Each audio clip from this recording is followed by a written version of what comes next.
Welcome to Massy Reads, collaboration between Massy Reads and the UBC Public Humanities Hub.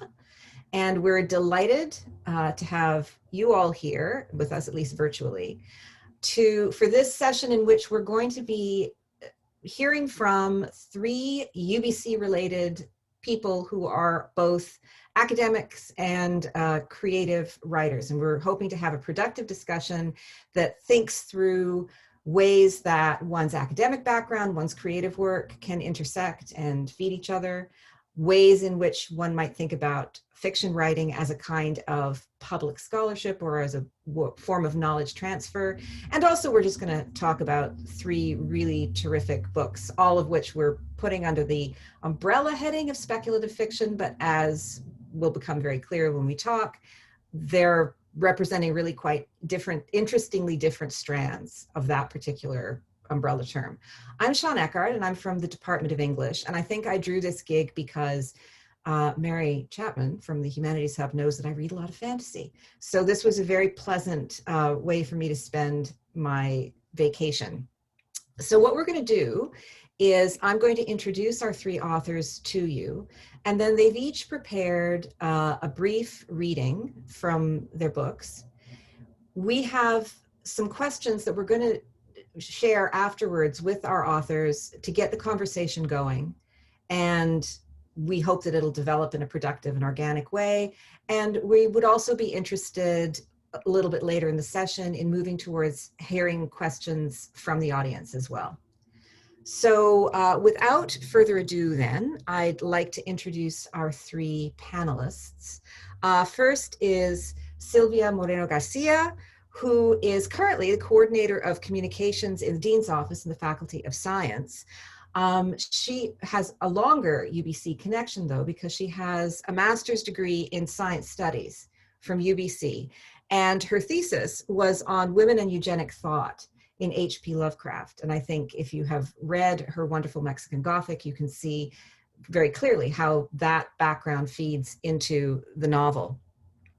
She's been the editor of several anthologies, including one which won a World Fantasy Award, and has 4 novels, including Gods of Jade and Shadow, which won fantasy awards from both the American Library Association and Sunburst.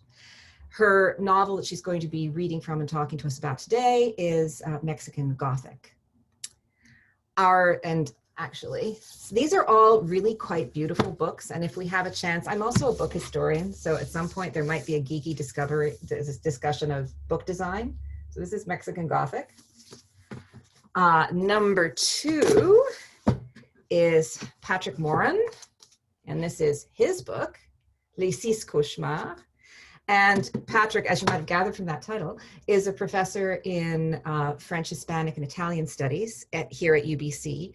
And he is a medievalist. He focuses on medieval narrative, particularly Arthurian romance. And there's a pretty intimate connection, as he can certainly tell you, between fantasy writing and medievalism and medievalists. That's also seen in his academic work because he is the author of a Cambridge University Press Elements book on fantasy called The Canons of Fantasy, Lands of High Adventure, which appeared last year. The book that he's going to be reading from and talking to us about today, Les Six Cauchemars, is the second book in his Cresserelle series. And I think one of the things that'll be interesting to think through is the fact that much fantasy fiction is multi-volume. So I'd be interested to hear a bit more about that. And finally, our final book, another very beautiful object, I think, is the work of Chris Patterson, who writes his creative work under his mother-given name, Kawika Guillermo. And Chris is an assistant professor in the Social Justice Institute here at UBC. And he works on, his academic work is on trans-Pacific discourses, which includes literary discourse, game video culture, and that has led into his books Transitive Cultures, Anglophone Literature of the Trans-Pacific, and Open World Empire, Race, Erotics, and the Global Rise of Video Games.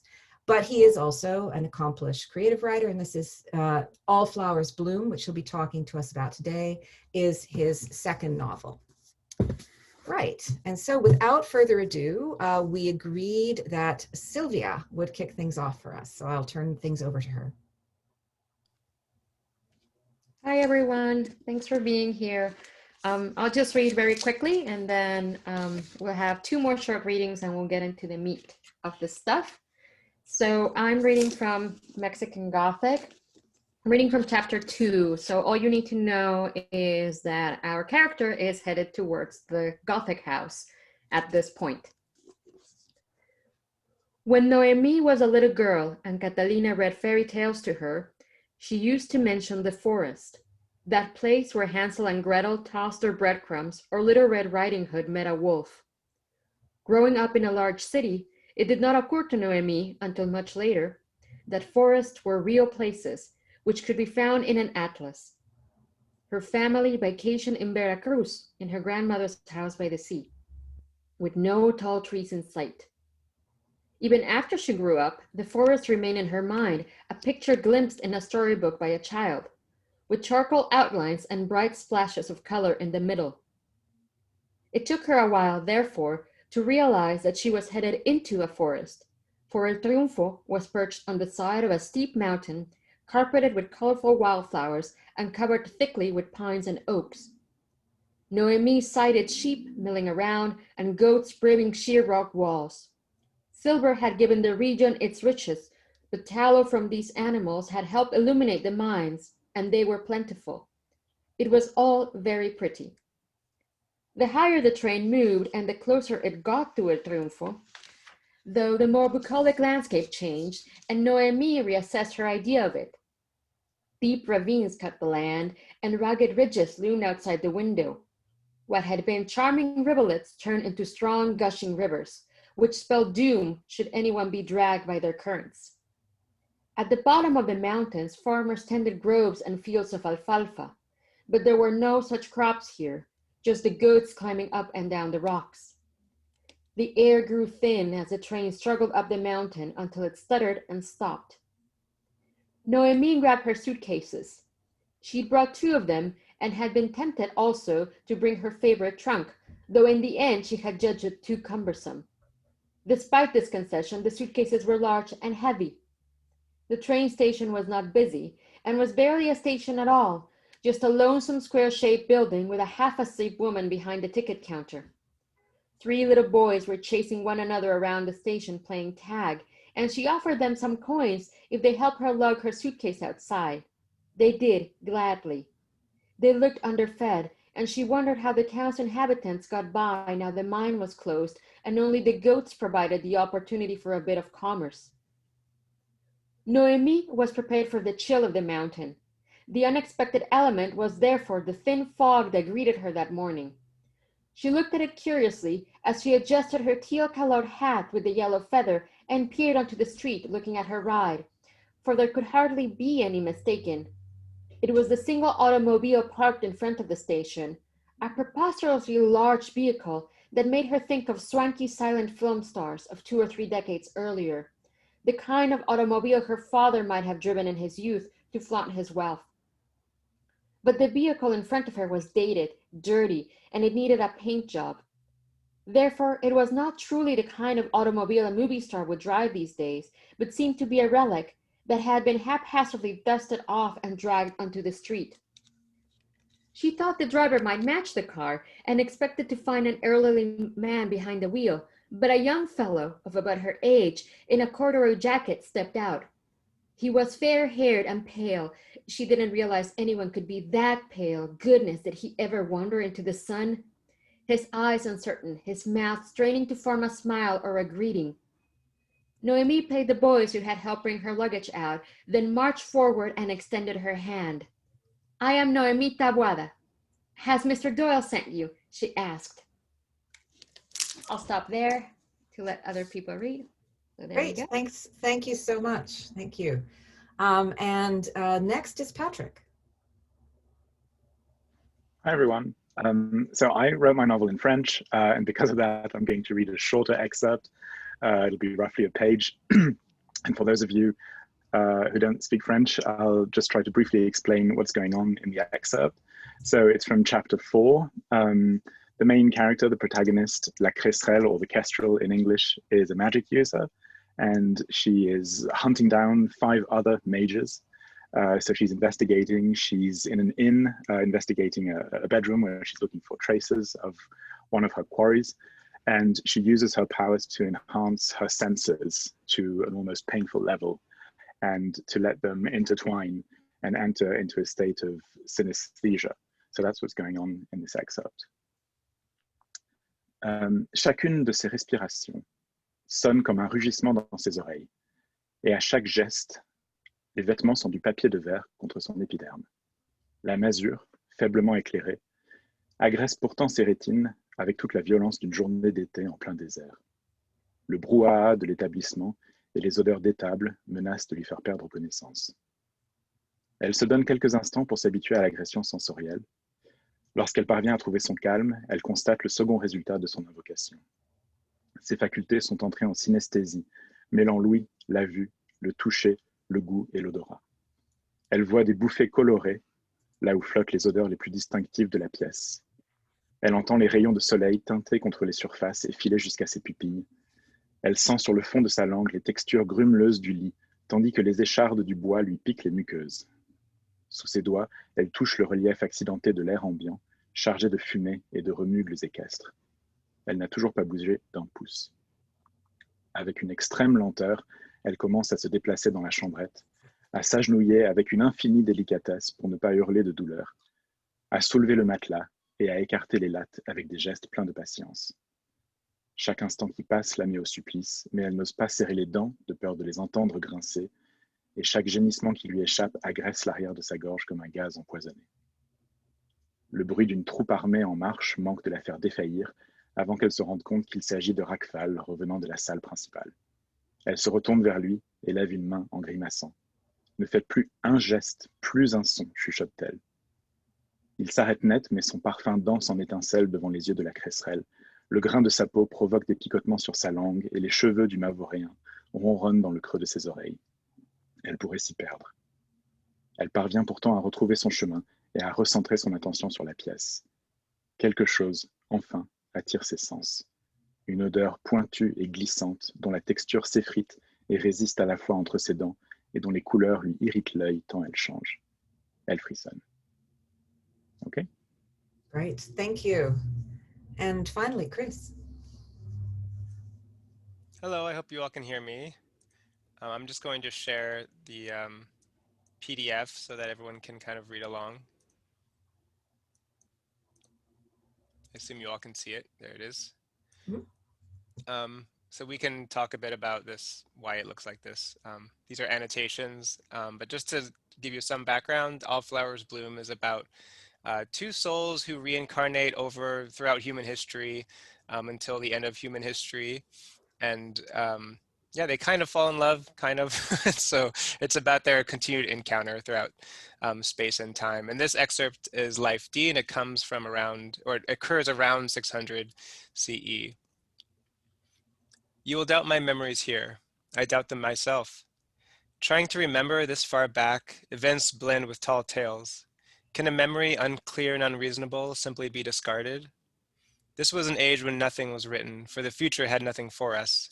Even the great empire had retracted into squabbled chaos, retreated behind fortified walls, long abandoning me in my great chase. Yet I still pursued her, you of the same soul but different nature. I hunted you through ancient, war-torn cities, rarely stopping, rarely sleeping. I was an old man when I sensed you again, after years in the empire's badlands, scouring the world for your tracks. All the hospitality had gone out of Perd.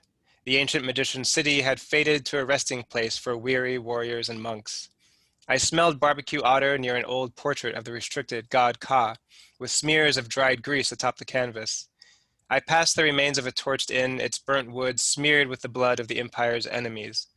Once locked inside with the fire, their charred remains traced the archaic symbols its priests had died to protect. Even the magician's schools near the mountains were converted into forts, towering over the snowed city, poised ready to turn against their own people. The children pointed to me, spotting my dirtied cloak and empty eyes. They knew I was among the last generation of magicians, those once branded as heretics. The children took no time for me. They knew who I was hunting. You, the last dragon, and I, the last fool, fighting for an empire that had already begun to crumble. My silver staff glowed as my spell of direction picked up your scent. The children followed my furred boot heels to the city gate, but they could not go any further. Not yet asleep, I followed your diminishing cry. The petrifying wind of the north staunched my thirst and froze my grip to my staff.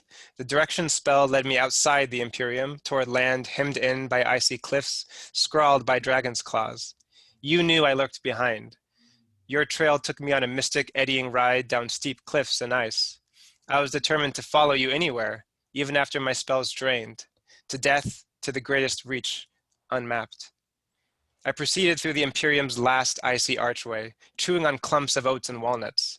With my death, the magicians would fade into memories of pleasing songs, ritual dances, and parades. Our descendants would be held up, weak and sputtering for the crowd's gaze. The Empire outsmarted us.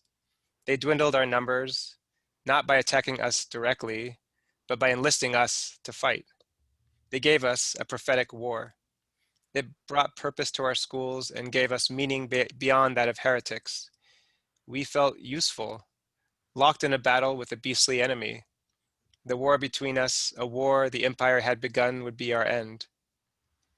Bereft of the spell of warmth, I continued into the cloud-speckled light, onto the flatness of a frozen lake with green pecks of hardened seaweed. Standing under that heavy sky upon the remains of a vast, dim moor, I saw your shadowy figure, evolved, the last wild dragon. After all my will to end your life, I could not help seeing how beautiful you were, how you were growing more beautiful. Your rugged skin was so unlike your domestic brethren who played fire tricks behind iron bars. Your wings shone in the gray sunlight like a crescent moon. Your nose expelled a deep, bright orange flame. Cornered in the harsh tundra, you sought to frighten me away, the last primitive impulses of your life now caught in a perfervid dance of smoke. I cast a multiplicity illusion so that I appeared as 100. You took aim at my copies, crushing them with fierce fireballs that split crevices into the frozen lake. Then you aimed at nothing, your crazed dance of fire-spitting pirouette. And amidst all that chaos, I heard your savage laughter. I followed it with the fuzzed traces of my own incantations, ice spells and weather alterations that brought hail and lightning to strike your wings. Battered across the hard surface of the lake, your body buckled and heaved, your escape put to rest by the cold, your tattered body too numbed for chasing. I left your corpse and walked alone across the snow, stepping languorously across the spacious sky, my staff clicking against stone. The cold slowed my breath, shocked me into panic. With too little strength to return to the Imperium, I marched northward, through the silver-imprinted ruins of an even more ancient civilization, the Tides, legendary high priests who we magicians once expelled from our own dominion. The Song of Var told of the Tide necromancers from the north, with the powers of possession and resurrection, powers we could neither understand nor hope to master. But they were much fewer in number. In one generation of war, we wiped them out. Nary a single surviving Tide child to beg for a pittance. Now I, the last magician, would join them in their frozen heaths, with my boots upon death's step, far from the Imperium's reach. The ruins were frozen over, inhabited by smog and mist, with no voice to remind us of its history. Slowed into a frozen Tide dwelling, I let my breath sink beneath the snow. The light of my staff waned, emitting a firefly's soft glow. As it darkened, the gleam of that luminescent diamond sky brought me familiar, mindful offerings. Thank you. Thank you. Oh, those were wonderful. And this is where I throw the first curveball of the day, because we had discussed some questions ahead of time, but the passages that the three of you picked to read from your work actually suggested to me another question. And I thought maybe I would just throw that out just to get it out of the way while it's fresh in my mind. But I do think it connects to this overarching umbrella of speculative fiction, because all three of you picked moments that highlighted the degree to which your work is, it's perhaps connected to the question we were going to discuss about world building. The degree to which your work is about painting word pictures. And so, Patrick, I was thrilled that you picked the moment of where you're describing synesthesia. And I don't know if you know this, but on Goodreads, all of the people who love your book, and there are many of them, over and over again, they use the word visual to talk about how your world works. And Silvia, you're writing kind of Gothic, obviously it's there in the title. It's also, of course, a sort of historical fiction in the sense that you're recreating this world that both is and isn't 1950s Mexico. I mean, the visual ingredients are very clear, and they were in that beautiful description of going up to high place. It was very obvious. So, and then, of course, Chris, I mean, I was interested that you picked out, instead of the first of the two identifiable, are these Babylonians, Jews, the siege of the temple, all of that, you go for the first thing that looks obviously fantastical in the description of the dragon incarnation. But again, everything is set up with this extremely visceral description that focuses on the senses. So maybe what I could do is toss out the question we were going to ask anyway, which is about building worlds. And we were going to talk about the degree to which your academic backgrounds and interests might feed into that. But I wonder if we might filter it as well through this other question about the other things you have to do to build a world. And I just sort of throw that out there, and I'll chime in as you like.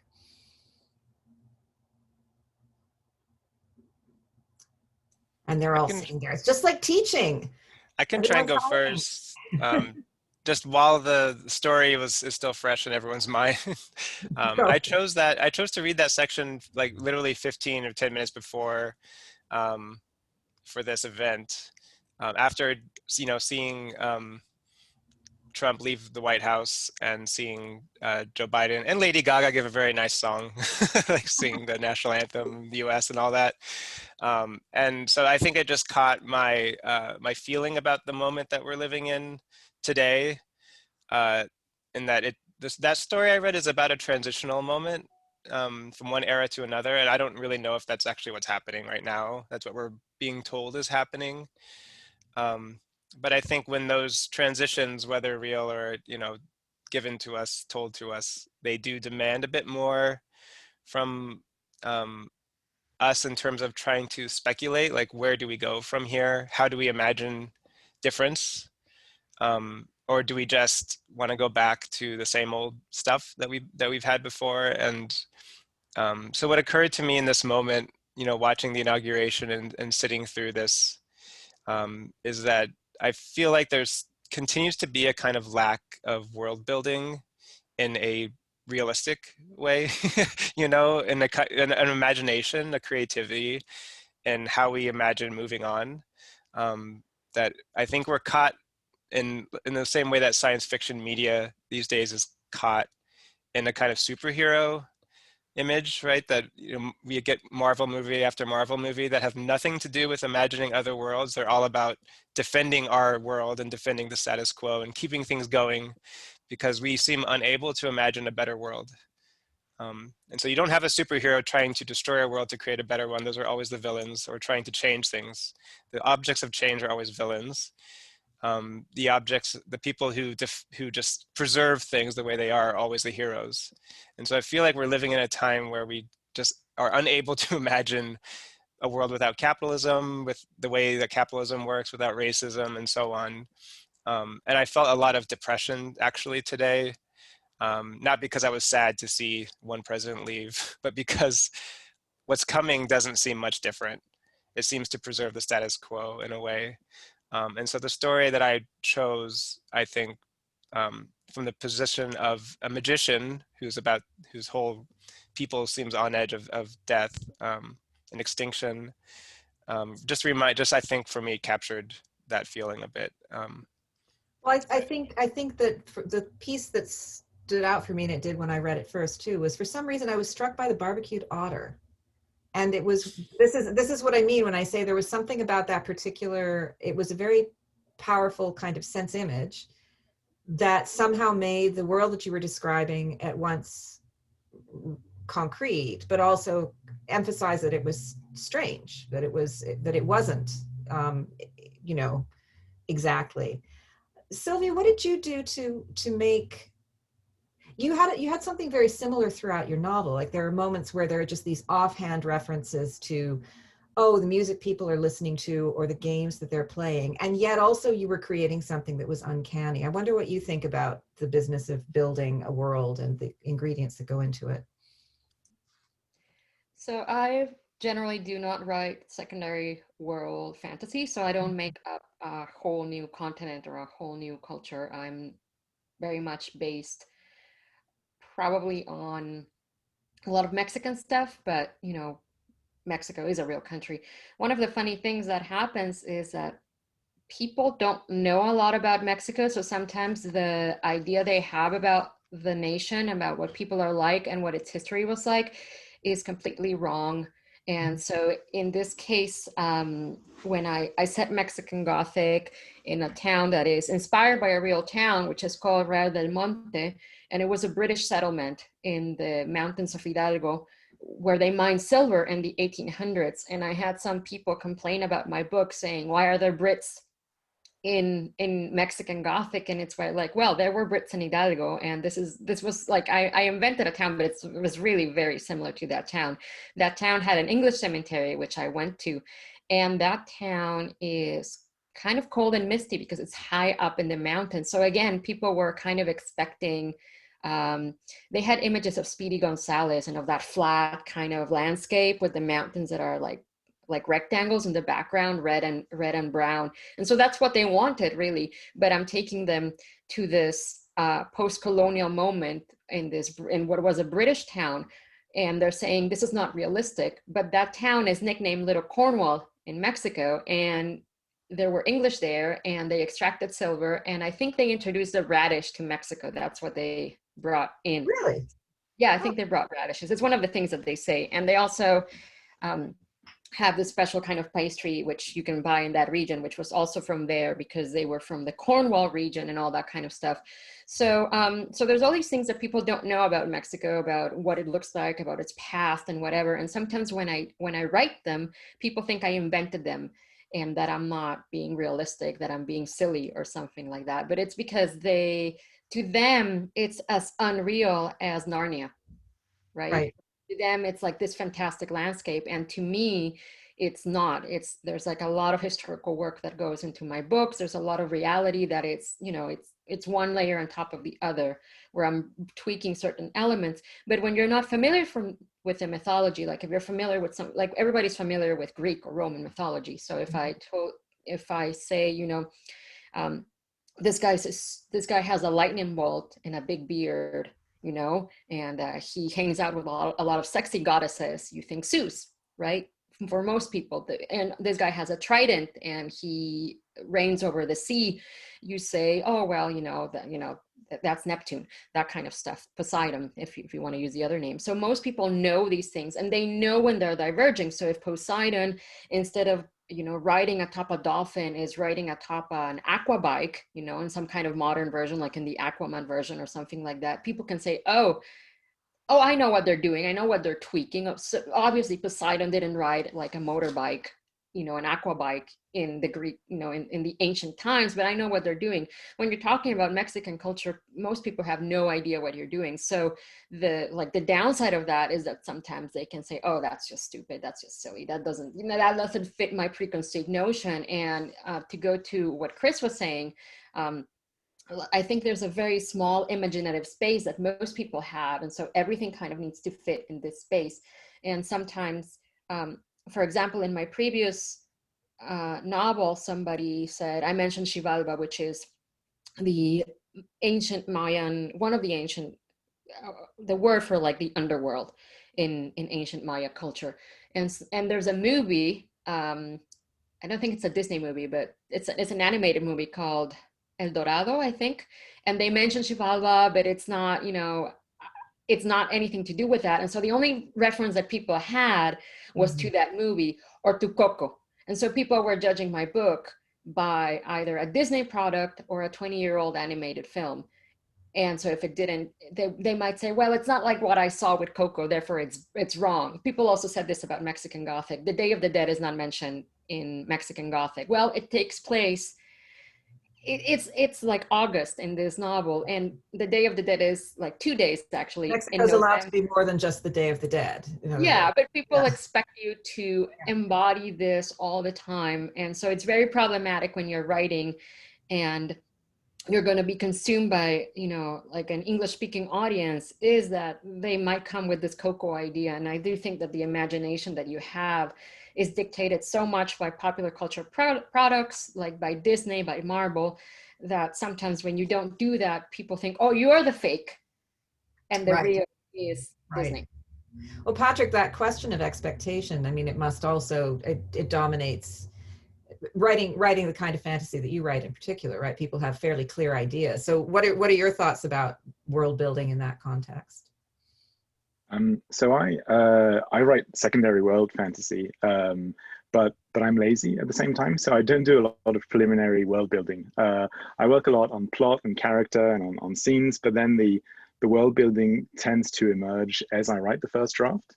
So I like to kind of sprinkle ideas and I'll add them. I'll come up with a name for a place, or I'll mention a book or a person, and then sometimes it leads to something else. And if things work out well, by the end of the book, by the end of the first draft, it looks like it makes sense that it was on purpose, and then I can work on it a bit more as I move along. But that's something I really like to do, is just sprinkle elements of world building, see where they lead, maybe just ideas or words that will then sprout in the reader's imagination and become maybe more interesting in their own minds, and so they get to do half of the work, and I can relax. But what you said about the visual aspect of my books is something that's very important to me, in that I really try to focus on elements of texture, on how things feel.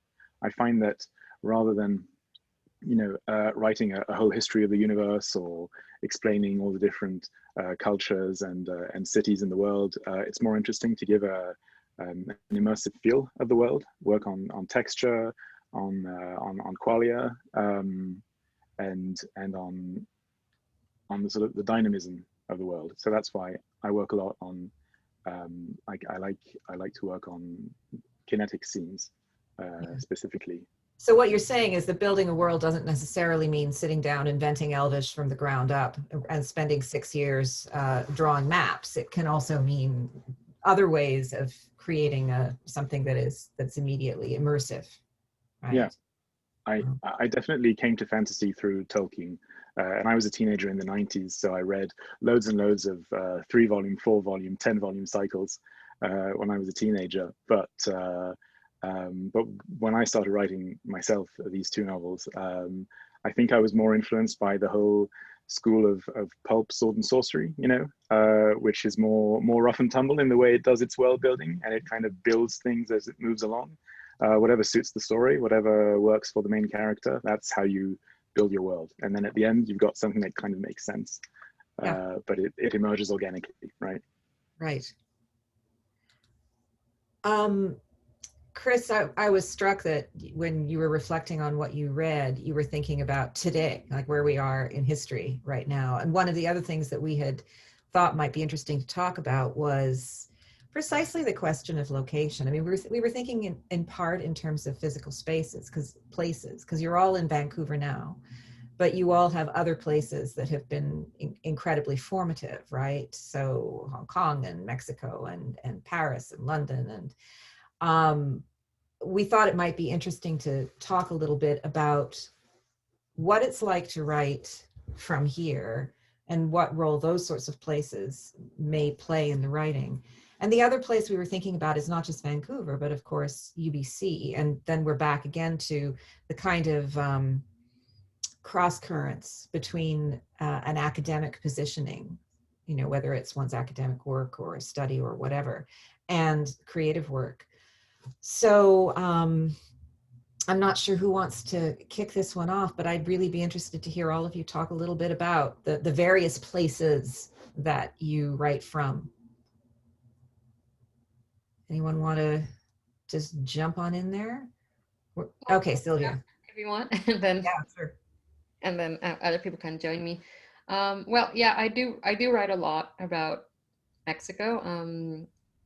At least in my novels and my short stories, there's a little bit more variation, but I do tend to use Mexico as an important point. I write about Mexico a lot because it's not that I necessarily want to, it's just that it often comes to mind. And on the other hand, I feel like it's not like the market is saturated. Oh, it's full of Mexican stories. So I do feel like there's a lot of space that I can cover and interesting things that other people haven't tackled. So I'm just being an opportunist in that sense, you know, just grabbing all these things that I know and that I've used. I mean, I'm not a teacher. So if people are thinking, is she a teacher? No, I'm not. I work, like I said, in the Faculty of Science, and I am a communicator. So what I do has to do with press releases and websites and things like that. But I really like the ability to be in a university space because it's a very interesting, rich space. Like all the stories that I hear about are very different all the time. There's lots of different areas of research that I'm not familiar with that I know about when I'm working in a press release. Lots of people that you get to talk to maybe virtually nowadays, as opposed to just bumping with in a hallway through them. And also lots of opportunities to attend lectures, things like this, where I might have taken a lunch hour and gone over and popped into a lecture or popped into the library and see what was going on there. So I think it's a very kind of conductive space, very free space for me. And I just really like it. I don't know if I would be as happy like working for, well, a mining company, for example, or Coca-Cola or something like that. Just because, basically hearing brains talking all day long is kind of good. Sometimes it's not stuff that I'm not going like, oh, I'm going to steal this for my work or things like that, but it's all food for creative thought. It's just things that go into your subconscious, and then later you pull them out, whether it's an image, sometimes looking, you see a cell and you're like, oh, that looks really cool. That looks almost like sci-fi. At one point there was something where I saw these organisms and the way they were behaving under the microscope. And I thought, that looks like a sci-fi weapon. Like if somebody designed that thing, like, somebody could be carrying this very interesting looking gun or rifle in a scene. And so that kind of stuff. And you're like, well, when am I going to use that? I don't know, but maybe one day. And it's just all in there. And I think in other spaces, I wouldn't have kind of that creative milieu, which sounds weird because when people think about science, they think science is not creative, but actually I find it is. So that's just my thought. I really like the sciences. I like humanities too. I like when they actually come together. I hope so. Yeah, because people think that they're like really separate, but when you look at history of science and humanities, I mean, they blend a lot, and that's how you find texts like Frankenstein emerging. It's because somebody's bringing both the Gothic but also the science of the time, and they're talking to each other, and that's the space that I really find interesting. But I find science to be a very free and creative kind of space to just be sitting in a corner and watching other people do stuff. Well, and presumably if you need to know something about networks of mycelium, you've got people you can ask, which is very handy. Patrick, what do you think about writing from here, all the places you've been? Yeah, I think I'm definitely influenced by place because I wrote my first novel in Quebec City, and it takes place. It's in a geographically different part of the world, and it's very hostile. It's very harsh.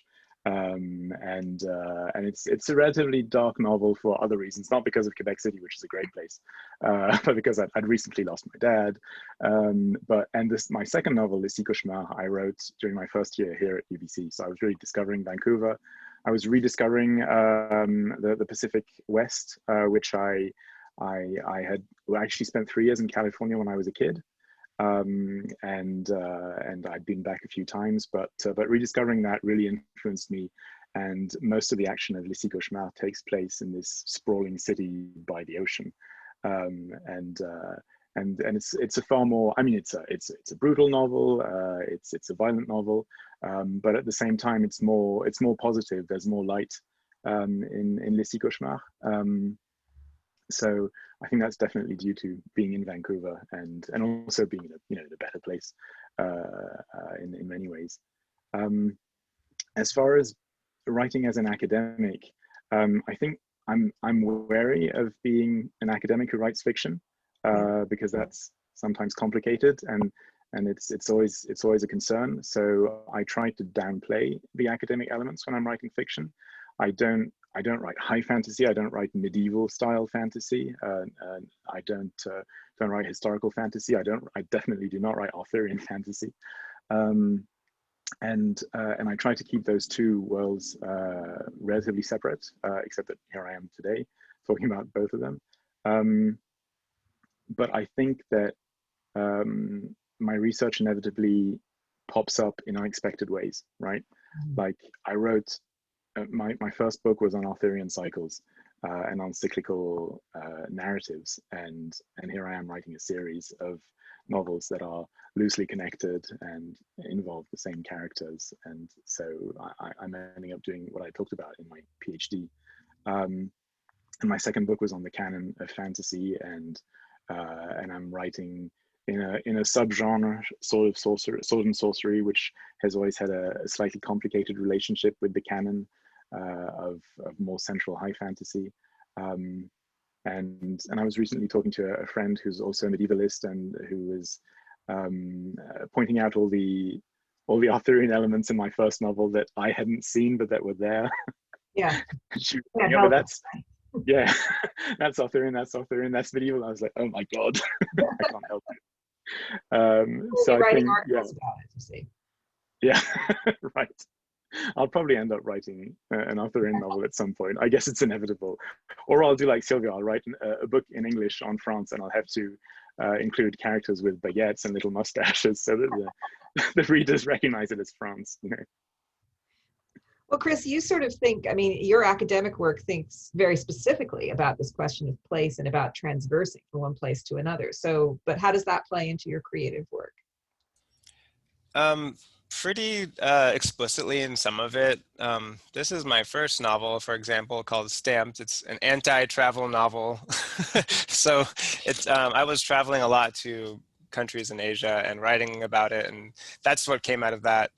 But then this novel, I think, is also very tied to place, even though it's, fantastic, speculative, in the sense that I was visiting my brother a lot in South Korea and my family in Hawaii. Though I started the novel while I was living in Seattle, and then I moved to Nanjing, China for 2 years, continued to write the novel. Then I moved to Hong Kong for 2.5 years and continued to write the novel, and now I'm here. So it really is like, as I read the novel, I know where each part of it was kind of written, and it's quite episodic for that reason, I think. But it's also, I think that it's also a result of going from place to place, in the sense that the novel is also trying to think about, how we remember history on a very shared, how we as coming from lots of different nations tend to remember history in a way that exaggerates ourselves or, frees us from, even today, I think, when we are kind of used to thinking of this historical reckoning that we think is taking place, right? Where there's so many more films about slavery and about the indigenous, people during, not too long ago with residential schools and colonization and so on. And that this is somehow making us better by continually talking about it and dealing with it, which I think in some ways it is, but in other ways it's like history is a way of kind of blocking out to make ourselves, to free ourselves a bit from history by remembering it in a kind of enclosed way. I guess we could think about just Martin Luther King Day, which was on Monday, and how, the repetition of this day seems to come with everyone on social media, cherry picking a quote that basically says like Martin Luther King had the exact same opinions that I have about something, whether you're right wing or left wing or whatever. At some point he said something that I agree with, and I'm going to show it everybody.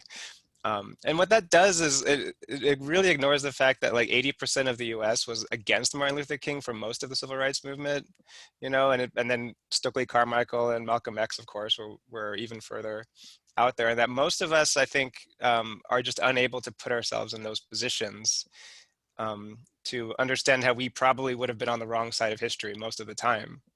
We would be siding with the colonizers most of the time. And I think that is really hard for us to understand and comes to grips with.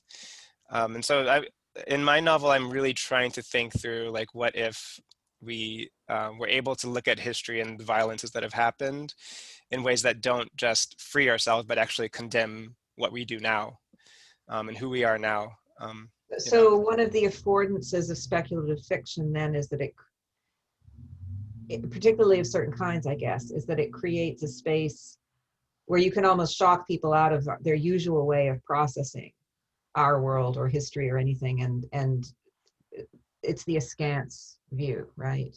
Yes, yeah, I think so. Yeah, and well, in my novel, there's a point where you're set in history, and then eventually you're in the future, and so that the people who are condemning the things that happened in the past, suddenly it's people in the future who are condemning us today, and saying like, I would never do what Chris is doing or what Sean is doing. I could never be that cruel and horrible of a person to buy from Amazon or buy Apple products or whatever it is that we'll be condemned for by future generations.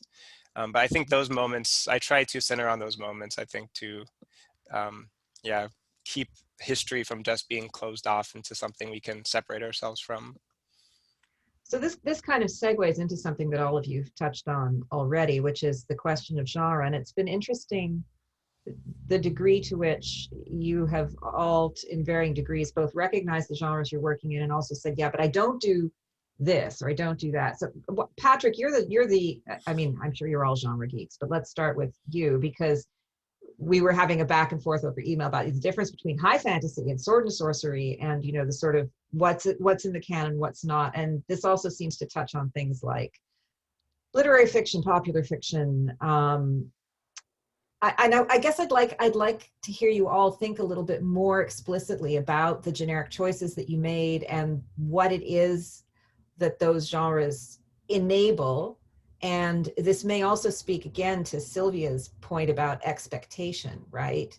They may enable some things, but they may also create some barriers that you need to get around. But why don't we start with Patrick, just because I called him a geek in public. That's okay. Or are you a nerd? I think I'm both. Okay. I don't know.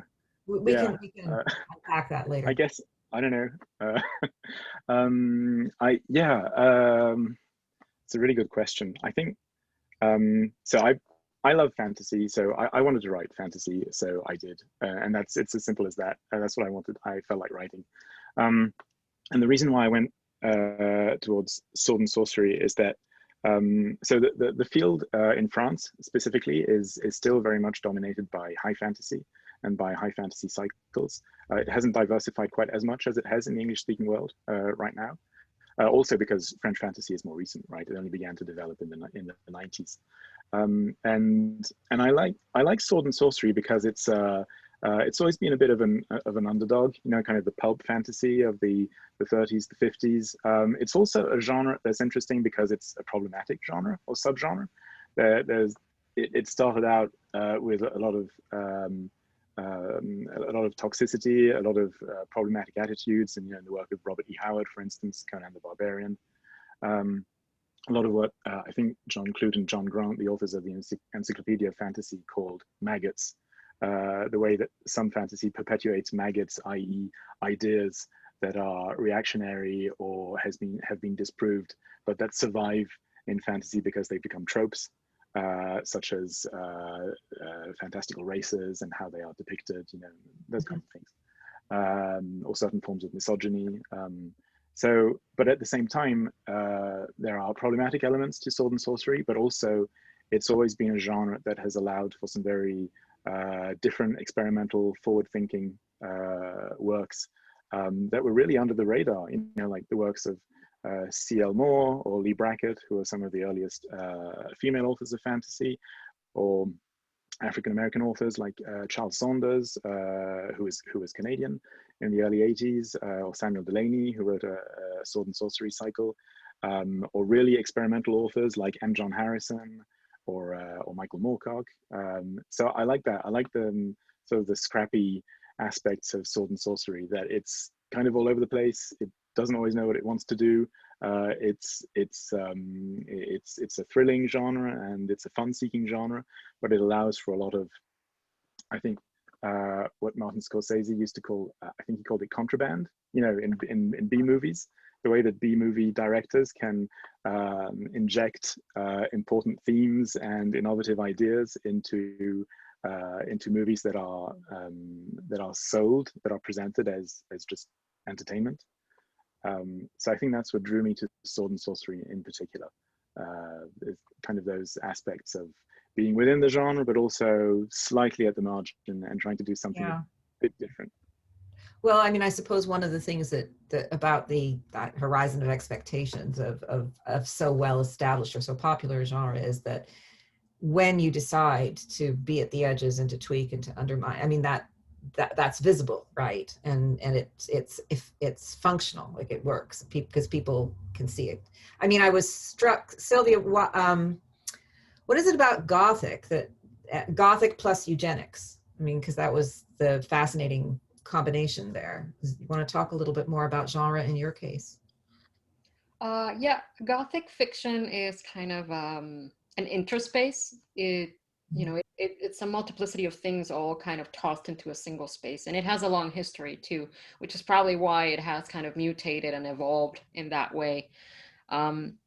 One of the things that happens with Gothic fiction is that scholars divide it into two categories, and I do agree that they exist, though the naming, some people don't like the name female Gothic, which refers to romantic Gothics. That's where you're talking your Jane Eyres, your Rebeccas, where there's like a mysterious house, an isolated setting, and there's a woman in peril who has to solve a mystery, but it has a natural explanation. It's like a Scooby-Doo kind of situation. And at the end, she will find romantic fulfillment and the answer to the mystery, both at the same time.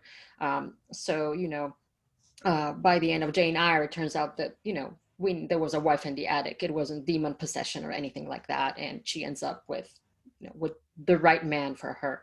Although some people may quibble about that, but that's, the idea. And then you've got male Gothics, which are what we consider to be kind of like the horror Gothics. And those are darker, violent, there's rape and, all this other kind of stuff happening. And there's supernatural elements. So the originating novel for that is The Monk, where Satan appears and there's incest and all these kinds of things. It gets really wacky.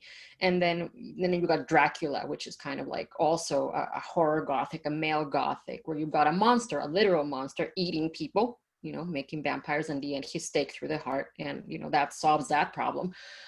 So you've got these two very different things, but we call both of those Gothic, and they kind of live in the same neighborhood.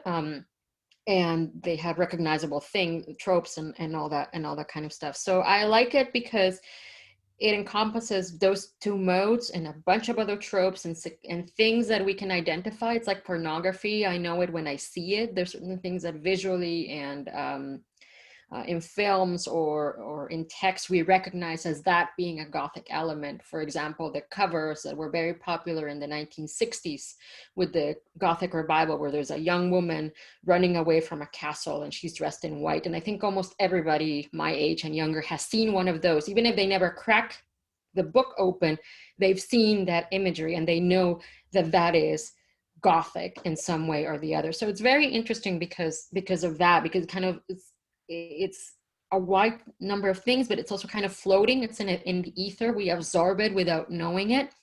And the fun part for me was kind of coming in there and knowing, because I know Gothic literature very well, poking at it with a stick in different sides and in different ways.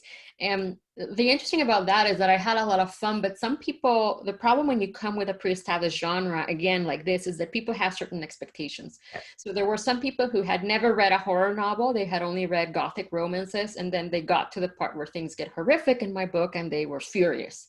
They were like, there was there was not a supernatural explanation. There was a sci-fi explanation. Yeah. And this made me angry. There was blood. This made me angry. Yes. You know?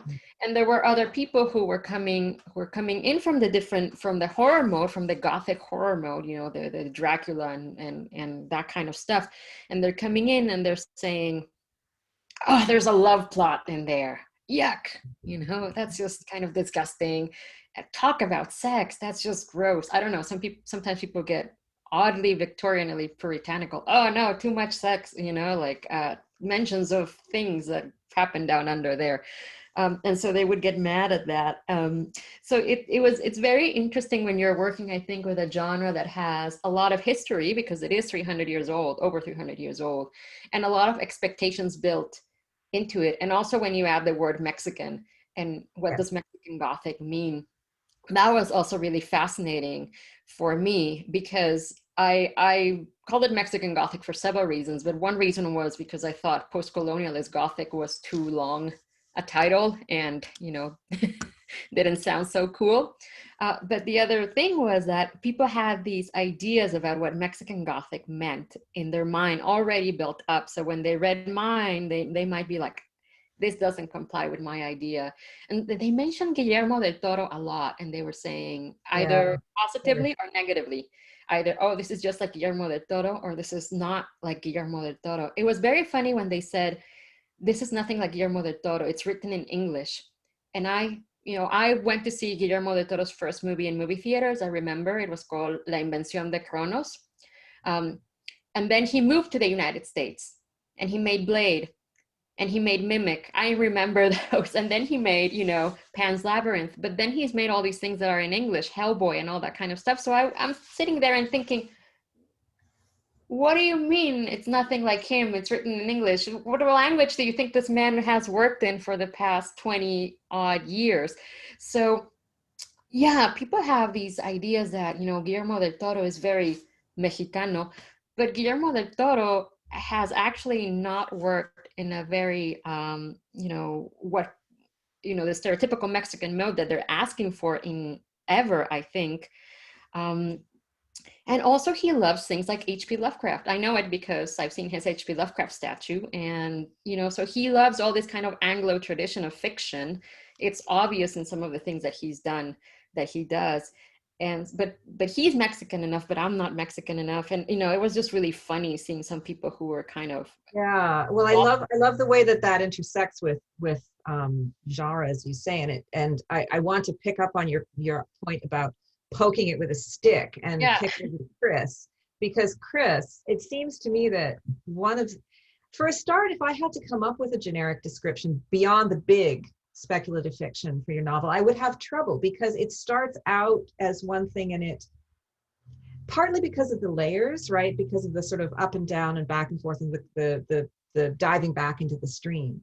It's as if it's a melding of a number of different genres, but what's very obvious is the degree to which genre is for you, in part, a way of dissolving all kinds of other categories, class or race or gender or anything else. So, I mean, can you talk a little bit about how you intersect with genre?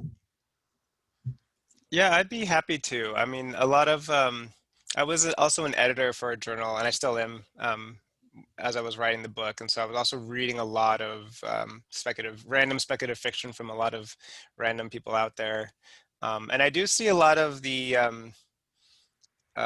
I guess as a genre, All Flowers Bloom to me works better when aligned with certain like literary weirdness than a genre, mainstream genre proper. Like Virginia Woolf's Orlando was one of those books that really enabled me to think about like how weird fiction can be and how speculative it can be, but also still be very truthful, and try, you know, and Virginia Woolf's father was a biographer, and so she's kind of playing with all of the different ways that we can think about the biography of someone's life. And I think Orlando lives like 400 years or something.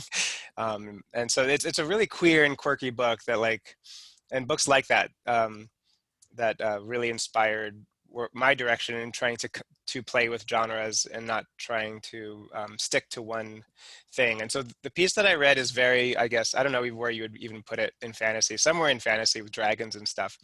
But then there's also pretty like Octavia Butler-ish kind of sci-fi happening later on. There's like a lot of nods to, because I was writing my dissertation, my first academic book about Southeast Asian speculative fiction and Philippine speculative fiction particularly. And that's where like the tropical Gothic and other like forms kind of come from. But a lot of Filipino writers in English are very concerned with history and will write in very silly, weird ways about history, partially because history is always changing. The narratives about history. Do we like America? Do we not like the American colonization period? Do we like what happened in this X, Y, and Z, and so on. And so because it's so transparent just how each regime has their own take on history, the novelists often just play with that and get very, very silly sometimes in doing so. And so there's a novel called Great Philippine Jungle Energy Cafe by Alfred Yuson, which is about a scholar trying to understand Filipino history. And it ends up creating this weird afterlife and all of these weird things, like reincarnation kind of things start to happen, ghosts start to appear. And so I think my sources of influence are not really mainstream like large genres in the same way. They're kind of just things I was reading as a literary scholar that I found really absorbing and really different than anything else I'd read before.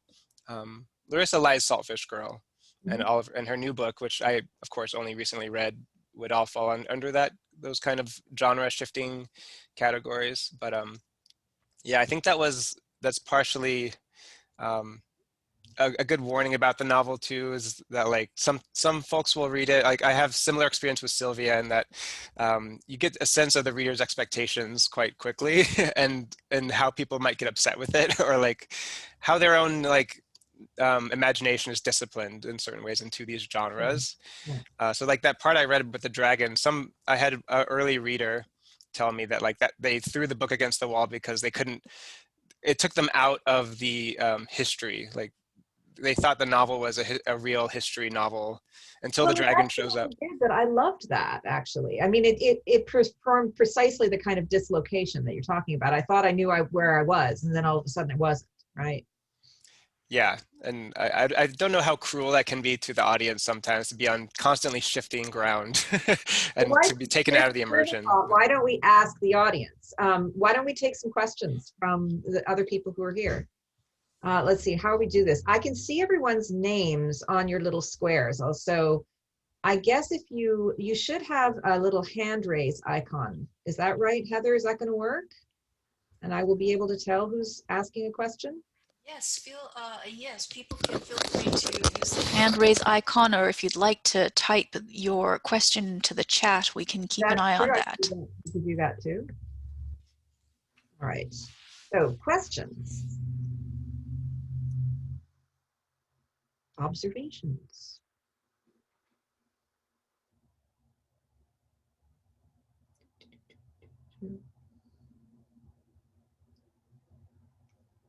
I mean, I've got more. We can just fill this up, but since we're talking about audiences and expectations, this seemed like a good moment. I can mention an anecdote while we're waiting. No. It's about expectations, because what Silvia and Chris said resonated with me, in that I like to inject small science fiction analogs in some aspects of my fantasy. Like in Les Six Cauchemars, there's a kind of artificial intelligence in one of the chapters. And in the first novel, a lot of the magic is explained through elements that look like quantum theory, but I mean, they're not. It's fantasy, but it looks like science fiction. And some of my readers, especially in the first novel, because they didn't know what they were dealing with, were like, oh, I don't like this at all. Like, I don't want any science in my fantasy. This isn't fantasy, it's science fantasy, and that's bad.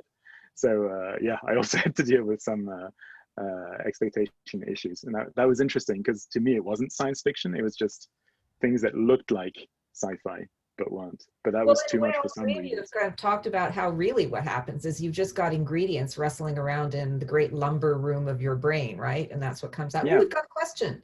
How do each of your novels fit within the category of speculative fiction, and in what way does it break? Who wants to take that one on first? Well, I think the good thing about speculative fiction is that it's like a gigantic category, so you can shove everything in, and that's why I use the name. Some people get mad too when you use speculative fiction instead of science fiction or fantasy. They think that you're being elitist, but I like speculative fiction because I think it encompasses things that otherwise would not be encompassable. And I'm thinking about Borges, who has a thing, the Aleph, this point where you can see all the other points in the universe. Weird shit kind of happens in Latin America all the time. And so you have writers where, a guy with wings falls from the sky, or emotion can be transmitted through food, como agua para chocolate, and all these other things that and just bizarre, grotesque things happening. There's a novel that I've read recently that's called The Man of the Mushrooms, and it's by a realist writer who I don't think ever did anything ever that he would have called speculative. But it feels very Gothic to me, and it has bizarre elements. It feels like David Lynch. If you made it into a movie, that's the kind of thing.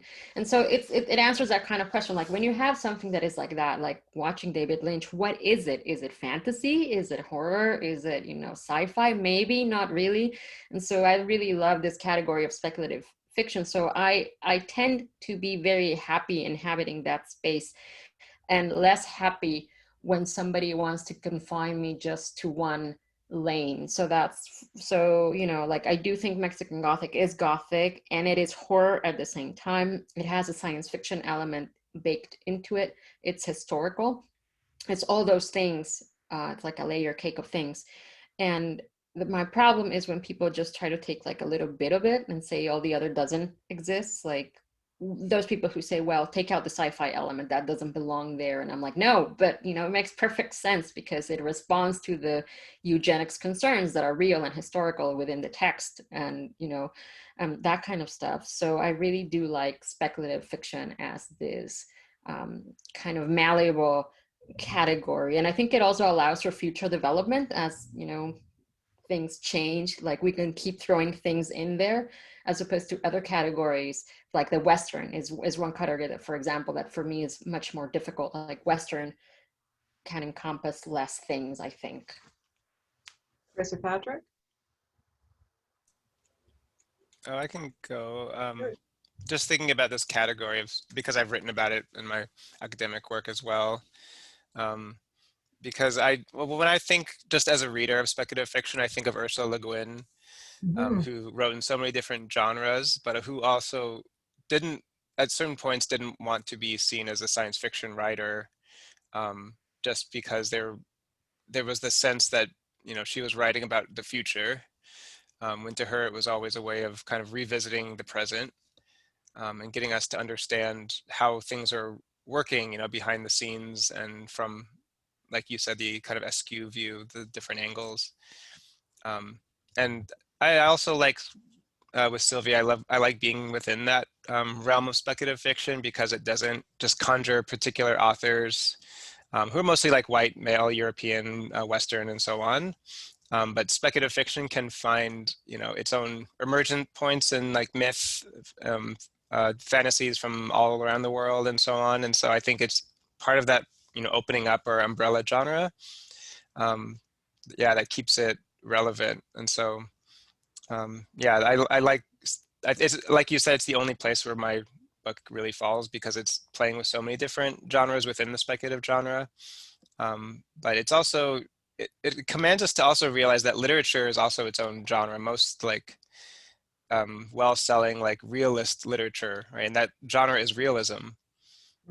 And so once we start to accept that we see a certain kind of literary greatness in realism, and which is why we read some Virginia Woolf novels, but not Orlando usually, is because there is a kind of dismissal of the non-real, the speculative, at least in the academy. I think readers love it, but literary scholars seem to want to genreify everything, almost like throw them into like pulp kind of categories. When in fact, I think speculative fiction writers are trying to give us their own kind of ways of theorizing how to live our lives and you know, how to think about how power is working on and around us. Patrick, what would you say? I think what I like about the name speculative fiction is that it insists on the element of potentiality, and that when you write and you read speculative fiction, you're thinking about how things could be, not necessarily how they are, but how they could be, either how they could have been, how they could be in the future, how they could be right now. And it helps us fight the elements of determinism that sometimes seem so prevalent in our everyday lives. Like we feel like things are the way they are and they can't be any other way, and it's just the way it is. And we're caught up by forces of history and biology and whatnot, and psychology. But speculative fiction helps us realize that that we do have free will, you know, as individuals and as societies, and that we can think of other ways of doing things. And I like that kind of, it reminds me of that episode of Community where with the dice roll, where there's 6 different scenarios that emerge from a single dice roll. And to me, that is speculative fiction, right? It's how many different ways can this situation develop, right? Right. Are there other questions from the audience? I'm just watching the chat and or for little hands. It's funny because I think nowadays, at least in visually, like shows like Family Guy have primed audiences to accept surreality. So in Family Guy, often things happen that have nothing in the realm of reality. There's a dog talking, a giant chicken gets into a fight with a man. All that kind of stuff happens in that genre, but it's not the only TV category where that happens. Community did it too. Several things where things that seem really out of the ordinary just happen. So I think that TV-wise, people have gotten more used to speculative as a category. It used to be this kind of narrow thing that you hid in a corner of the bookstore and nobody wanted really to accept that they were reading it because the covers had naked ladies with Frank Frazetta doing those covers at the time. I love those covers, but a lot of people were like, oh no, there's a half naked lady with a sword on the cover, better hide it. And I think nowadays with the explosion of this kind of surreality in many categories, and also the acceptance of things like superhero shows, which I know that Chris said that kind of sometimes feels like it narrows your expectations, but it does also in another way, I think, make people more accepting of speculative as a category that they might consume that before they might not have given it the time of day. Also Outlander, for example. I know many women my mother's age who would have said, oh, I will never watch like a sci-fi, fantasy show, and then they're watching Outlander. So it's no longer, I think the speculative now is becoming a lot more common and we just kind of accept it. But it's also interesting, all the tropes and things that come embedded into it, and that we're still kind of like things like, worlds must be European looking, people must be, if it's a totally invented fantasy, for a start. Yeah. It must be like Game of Thrones kind of situation where most people are British actors. And so there's still some things that are kind of embedded that are kind of rigid and strange, but it does open certain doors, because if you're doing a sword and sorcery sort of situation, like Charles Saunders, who Patrick mentioned, his sword and sorcery was like African based. So it looked very different than Conan in that sense. And so it shows that it's not impossible to do things that still kind of comply with the elements of sword and sorcery, the action, the adventure, the brawn. And yet you can still, you can have it set in Africa, for example, in an African kind of sort of magical setting. Yeah. Well, I since I'm not seeing, remember, you can raise your hand. Oh, there we go. Here's another question. Good. I'd love to hear more about how you approach the relationship between academic and creative writing, especially in terms of style or process.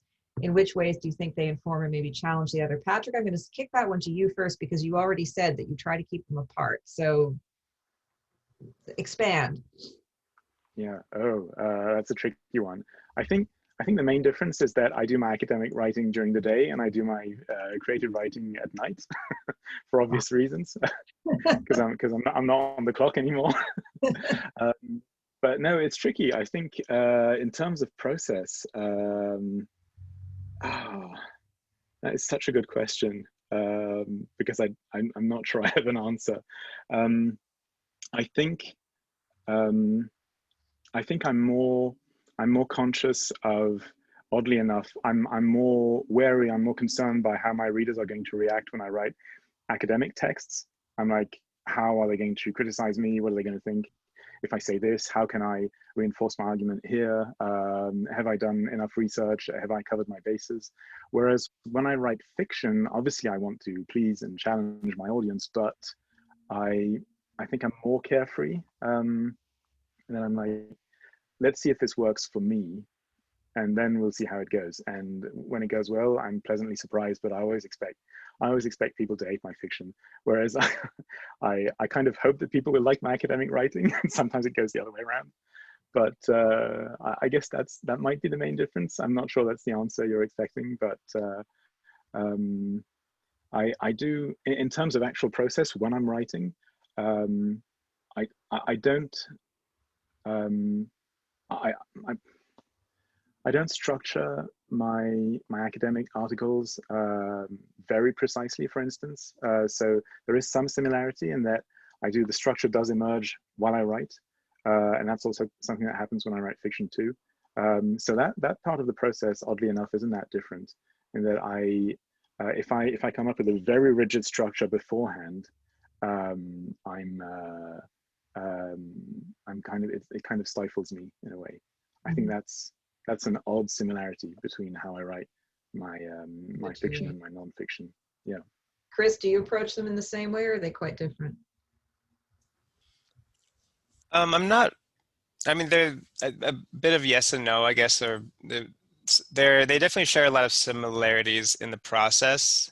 I mostly write in the mornings. I have, since like I was 7 or 8, spent 2 or 3 hours every day, usually in the morning, writing something. It took about 20 years to get any good at that, but it's just part of a daily routine process, because I really like to write, and I've always preferred it. But there are just some questions that I become really interested in and almost obsessed with, and use writing to try and figure things out. And sometimes academic writing is really useful for that, and sometimes fiction writing, genre writing is really useful for that. Like I think with every genre, we're not just thinking of different audiences, we're also thinking of like different questions that can be answered, or perhaps in a kind of Ursa Le Guin way, we're trying to get at what the unanswered questions really are, and where they even come from.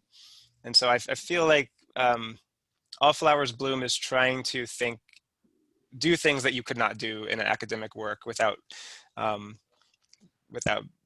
unless you did it over like 6 or 7 volumes, where it's like thinking about history from, I think it's like 3000 BCE or something, or 2000 BCE up to the present day, then way into the future to the end of mankind, and trying to get some grains of truth about that. That if at the end of the story, not to like spoil anything too much, the only thing that really exists from human history is this book. And so what if this were the only thing that we knew about ourselves? Or what would mankind as a people look like, as a species look like to outsiders, were this the only thing that they encountered? And I don't think that would work in an academic, like those questions make no sense to me in an academic book. They necessitate this kind of style and weirdness, I guess, where the imagination can kind of just bloom on itself. A more technical answer is that it's, as I'm doing research on things, that they'll often share back and forth. So like when I wrote the anti-travel novel, I was also not only traveling a lot, but I was writing a lot about Southeast Asian literature. I was traveling around Southeast Asia a lot. And so those 2 books that came out of that are kind of similar in that way. While I was writing All Flowers Bloom, I was also writing a book about video games that came out the same month last year. And so there are game-like things happening in All Flowers Bloom. The kind of repetition of lives with some difference is game-like, and I think the weirdness and silliness is also quite game-like. And so there's definitely, like, they bleed into each other in ways that are hard to foresee until they're finished. Definitely. Silvia, you've done both kinds of writing too. What do you think? Are they related or completely different? Or when I was doing my thesis, there was a period where I was having a lot of trouble because sometimes I would open my fiction and start writing as though I was writing my thesis.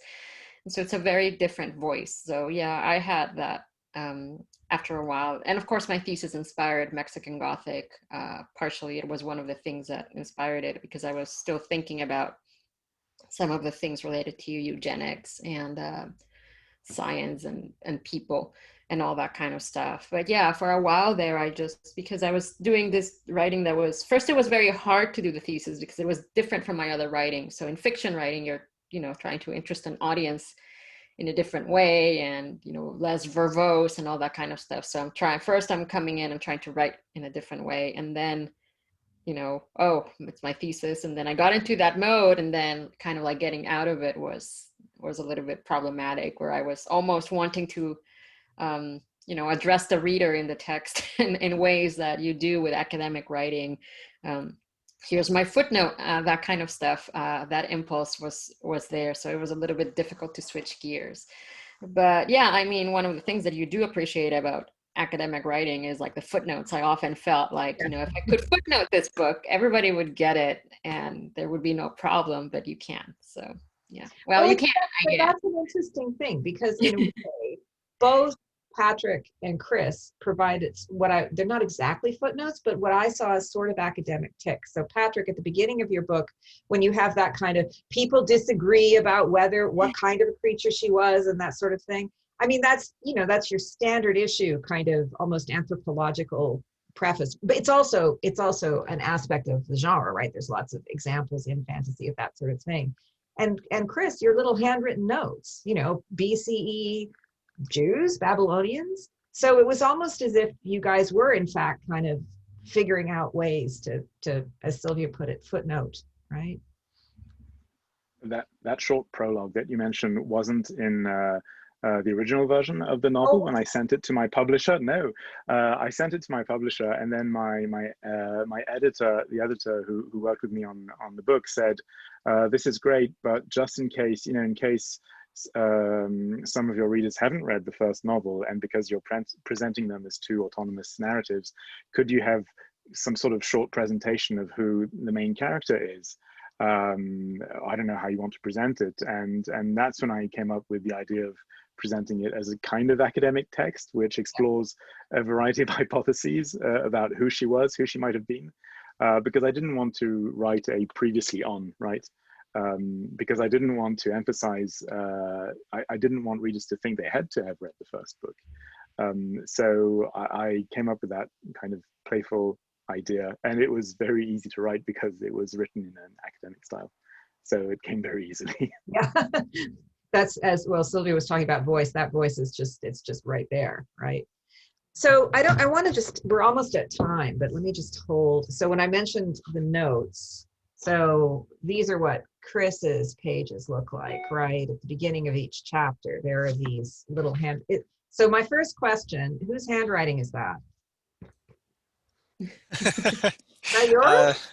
Or is this just design? They were my research assistants when I was living in Hong Kong. I also had a whole long chapter that was just handwritten notes that my wife Yideng and I both wrote together, but then that had to be cut because it was just too much. It was like people didn't understand that what was happening. But that is my research assistants, which I think works well because I did say that, like, in this book is, in this pretend world, the only thing that exists from human history. And so they are kind of people doing research on the book, trying to figure out what's happening and construct some kind of meaning from it, which is just silly because on the very first page of the novel, the narrator says that they have a terrible, terrible memory. Yeah, and right. And often just get lost in thought. And so, so many chapters begin, okay, I'm really not sure about this one. You know, yeah. I'm not entirely clear where I was. Yeah. Yeah, so I wanted to kind of play with that. And I also love annotations in books, like annotated notes. And I'm like it's a very unpopular opinion I have, because I used to kind of like almost live at libraries, especially when I was living in Las Vegas, and the air conditioning often didn't work at home. We just spent a lot of time in libraries during the daytime. And I would just go around and look for books that people had written in pen, you know, like defacing public material. And I was also one of those people that constantly defaced public material by writing in books in libraries. It was almost like a treasure hunt to see how other people had read books. And I really loved seeing other people's annotations in books, and even coming to books and seeing my own annotations still brings me a lot of joy. And so I like thinking about the book as a text that's out there in the world, and that somebody's writing on. Yeah, and it keeps us from thinking about reading as an isolated activity. Yeah. Well, I mean, it's a beautifully designed book, and I am a font nut, and so I love the kind of, you know, Courier-esque font on the back, and Silvia, your book actually. It's a very physically beautiful one, and it's one of those books where they actually tell you what the typeface is. Yeah. Which I just, you know, I approve. The book historian in me approves about the type, set in Sabon. It even tells the story. What it is. Very good. And this is gorgeous. This is just a very beautiful painting. So we're done. We're almost at time, but how much input did you guys have into what your books look like? Because they're all very beautiful. I have a lot of input with Del Rey, specifically the publisher of this, for this cover and the previous cover. Yeah, we did talk about a lot of things. That's not always the case in publishing. I mean, it often is not, but in my case, yeah, we did have discussions about everything. And we are having a paperback edition, and that one we designed a fake step back cover. So if you remember in the 80s with Flowers in the Attic, those books where you sure, yes, yeah. Okay, so we're doing a fake step back for the so there'll be like a second cover when you open it, and it has supplementary material on the back, all those, not footnotes, but essays and things like that I wrote for it. So I have had a lot of input in this with this publisher, but often you just get you just say no, here's your book. Yeah, but I think I was lucky. So yeah. Patrick, did you have any input into that?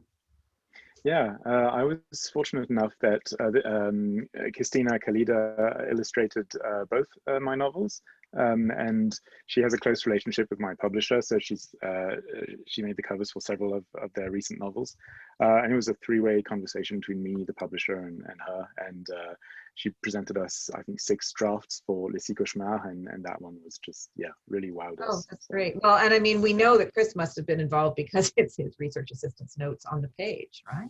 And I see, if you're interested, if you look in the chat, everyone, Chris and Patrick have both have dropped in references to their artists, which seems like actually a lovely place to end, which is with everyone paying tribute to the people who helped them realize their work. But actually, I think what this has been is a wonderfully generous and generative conversation all around. And I want to thank all 3 of our panelists for attending, Massy Books for helping to organize, and you can get these books at Massy Books. And of course, the Humanities Hub and Heather. So thank you all very much.